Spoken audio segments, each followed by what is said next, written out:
Isengesho ry'umunsi, isengesho ryo gusaba Imana kugumana nawe. Reka dusengane.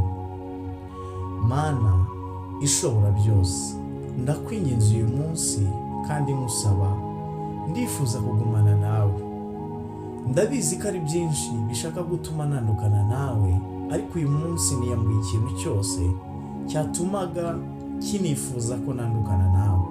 Ndifuza kugumana nawe kuko nta handi hantu ushobora kubaho nari muri wowe.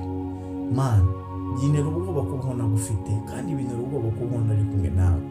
Niyo mpamvu uyu munsi muhaye iki cyifuzo nkusaba kugira ngo ungomeze kugumana nawe, ungomereze imbaraga z'umutima, kandi nanjye ndabizi neza ko nabishidikanyaho kuragumana nanjye.